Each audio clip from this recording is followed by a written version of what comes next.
Bienvenue dans le Financier, votre rendez-vous économique quotidien. Voici les titres de l'actualité. 1000 milliards de dollars, c'est la somme que perdent les pays africains chaque année à cause des flux financiers illicites. L'évasion et la fraude fiscale sont de véritables fléaux sur le continent et de nombreuses initiatives sont mises en place afin de l'éradiquer. Dans l'actualité également, le Ghana lance une bourse pour les matières premières. Objectif, permettre aux agriculteurs d'avoir accès au marché et d'améliorer leur secteur. Et puis nous ferons un point en fin d'édition sur l'évolution des marchés boursiers africains.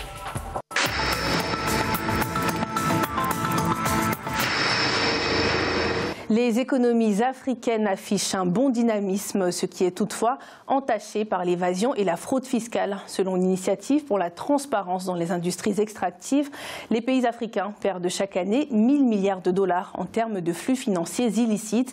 La plupart des gouvernements se sont engagés dans une lutte contre ces flux illicites. Des précisions avec Ibrahima Dioumaba.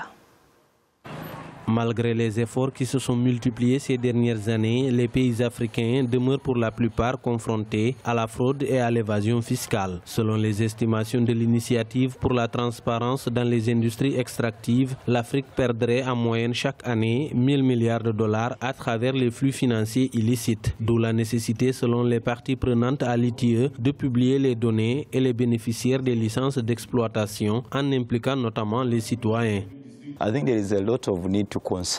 Il est important de consulter toutes les parties prenantes et l'ensemble des citoyens dans la phase de négociation d'un contrat et lors de la rédaction des textes législatifs. C'est très important que les citoyens sachent ce qui est en jeu.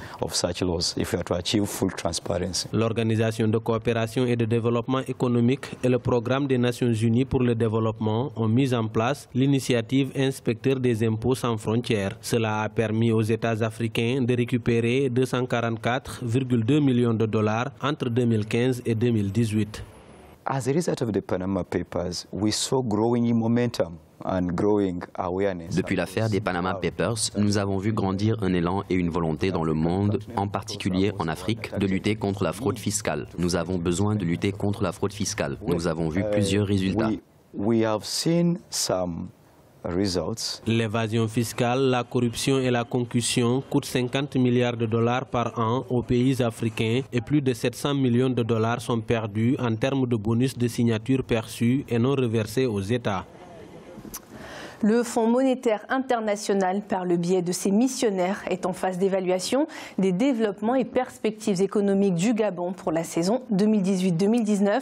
Durant leur visite, les missionnaires du FMI doivent analyser les éléments récents de la croissance économique du pays.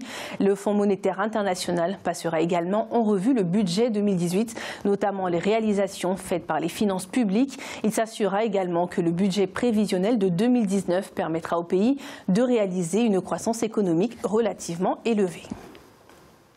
Le Ghana lance une bourse des matières premières en faveur des producteurs. Lancée par les autorités, celle-ci devrait permettre aux agriculteurs d'avoir accès au marché et d'améliorer ainsi leur secteur. Environ 200 emplois sont prévus pour la mise en place du projet. Des explications avec Angelo Megno.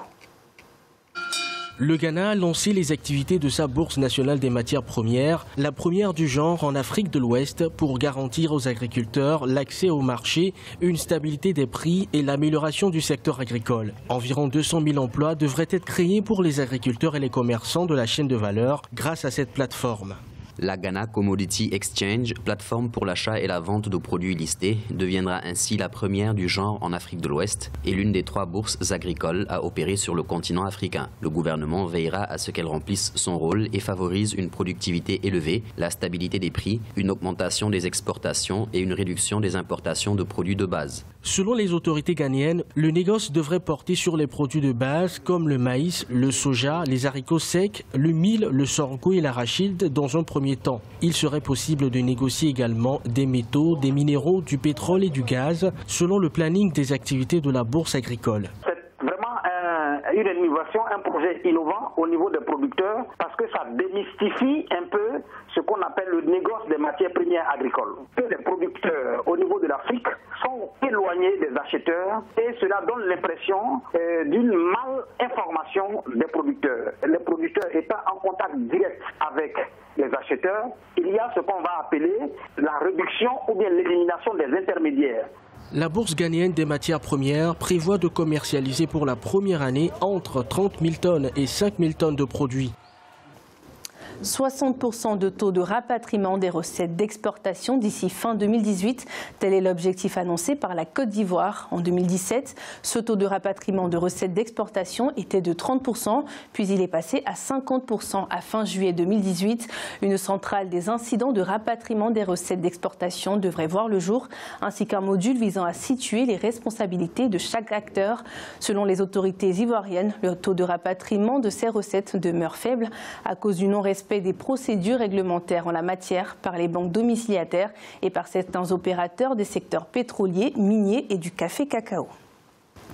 La communauté économique des États de l'Afrique de l'Ouest veut faciliter l'accès à l'énergie pour les pays de la sous-région. Il s'agit d'un des défis majeurs de l'institution.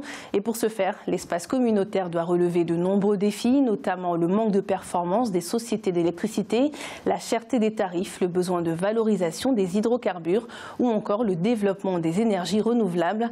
La CEDEAO note toutefois des avancées en la matière, notamment l'interconnexion électrique des pays de la sous-région. Nous allons écouter la déclaration de Sediko Douaka, le commissaire chargé de l'énergie et des mines au sein de la communauté économique des États de l'Afrique de l'Ouest. Cette année, l'interconnexion entre le Burkina et le Ghana est devenue une réalité avec la mise en service de la ligne 225 kV Bolgatanga-Ouagadougou. En 2019-2020, de grands projets structurants comme l'interconnexion 225 kV Côte d'Ivoire, Libéria, Sierra Leone, Guinée et la boucle OMVG qui reliera le Sénégal. La Gambie, la Guinée-Bissau et la Guinée seront aussi mises en service. Nous allons à présent faire le point sur l'évolution des marchés boursiers africains. En Afrique australe et dans l'océan Indien, l'indice de l'île Maurice était en chute de 0,67%. La bourse de Johannesburg augmentait de 0,46%. L'indice kényan était en hausse de 0,07% et l'indice gaborone augmentait de 0,01%. En Afrique de l'Ouest et centrale, la BRVM d'Abidjan augmentait de 0,44%. L'indice nigérian perdait 0,18%.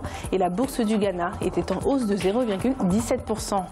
En Afrique du Nord, la bourse marocaine était en hausse de 0,51%.